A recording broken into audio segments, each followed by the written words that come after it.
다음 이야기 해볼게요. 네. 다음은 이제 책에 저출산 이야기 그리고 고령화 이야기 해주셨는데 네.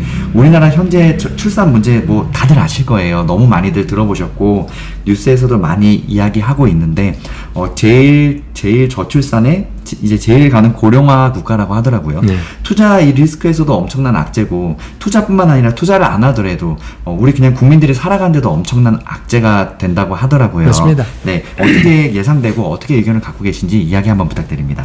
결국 이제 출산율이 낮아지고 고령화된다는 것은 국가 경쟁력이 떨어진다는 얘기예요. 쉽게 말하면 지금 현재 우리나라 인구가 한 5,100만 명 뭐 이렇게 좀 넘을 것 같은데 2023년 올해 8월 한 달 내내 태어난 애가 18,000명이 안 됩니다. 8월 한 달에요? 네.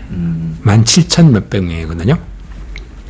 그러니까 뭐 남자 빼고 고령인 사람 빼고 딱 그 출산할 수 있는 그 정도의 나이만 치더라도 너무나 적은 숫자죠.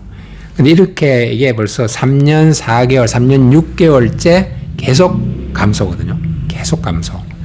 거기다가 고령화가 빠르게 진행돼 가지고 이 두 가지 다가 국가 경쟁을 낮추는 그런 상황이 돼 버렸고 그러다 보니까 이 신용 그 평가 회사들이 있지 않습니까?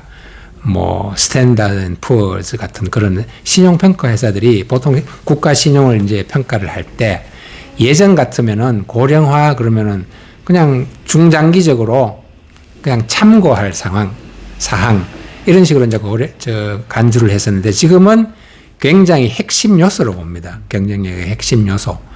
그만큼 그게 이제 중요해졌다는 얘기죠. 근데 우리나라 같은 경우는 뭐 일본의 어떤 연구기관이 2750년이면 한국이 없어진다. 지금 같은 속도라면 물론 2700년이면 뭐 지금부터 상당히 먼 미래의 얘기같이 들리긴 합니다만 그래도 한 나라가 없어진다는 이야기가 나올 수 있을 정도로 이 인구가 감소한다는 건 굉장히 큰 문제죠. 국가에서도 지난 한 16년 동안 어마어마한 돈을 퍼부었습니다. 출산율을 어떻게 좀 올려보려고. 근데 백약이 무효죠. 안 되죠. 그래서 여러 가지 이제 국가나 그다음에 기업, 대기업들 위주로 해서 출산율을 높일 수 있는 방안을 연구를 해야 됩니다. 왜냐하면 심각한 위기니까. 국방에도 위기, 교육에도 위기, 뭐 경제는 말할 것도 없고 젊은 사람들이 없어지니까 자꾸. 그래서 이거는 국가 전체가 정말 전력을 투구해서 다시 회복해야 되는 그런 상황이고 아까 이제 고령화 말씀하셨지만 늙은 사람들이 많아지는 건 어쩔 수 없다고 치더라도 또 더 큰 문제는 뭐냐면 흔히들 시니어 보릿고개라는 말이 있어요.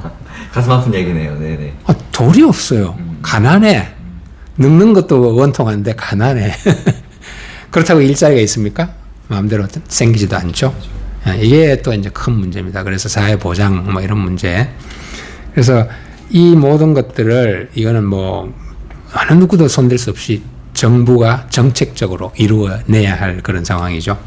그래서 이건 앞으로 이제 뭐 한번 두고 볼 일입니다. 앞으로 정부들이 어떤 결과를 가지고 올지. 그 외에는 해결책이 없어요. 정부에서 할 수밖에 없습니다. 가장 모두가 해결하기 가장 힘든 문제가 아닐까 싶어요. 맞습니다. 지금 해준 이야기가. 작가님 참고로 이제 네. 여담입니다만 지금 이제 우리 저출산 인구 절벽 이야기 했는데 요즘 예를 들어서 작가님은 중학교, 고등학교 다니셨을 때 한 반에 몇 명 정도 학생이 있으셨어요? 많은 경우는 80명. 제가 다녔던 때도 한 70몇 명 된 것 같아요. 그랬구나. 제가 이걸 왜 여쭤봤냐면 네. 제가 중고등학교 다닐 때는 한 반에 55명에서 한 45명 정도였고 제가 지금 이제 얼마 전에 고등학교를 졸업한 그 학생을 가르쳤었어요. 작년까지. 그런데 그 학생한테 야 너네 반 몇 명이니 하는데 와 깜짝 놀랐어요. 강남구 학생이거든요. 고3이고 이제 저 작년에 했는데 졸업했는데 20명? 예, 20명, 21명이래요. 뭐, 남자 12명, 여자 10명? 네. 와, 전 20명 얘기 듣고 깜짝 놀랐습니다. 20명이면 거의 뭐, 그룹과의 수준이거든요. 네.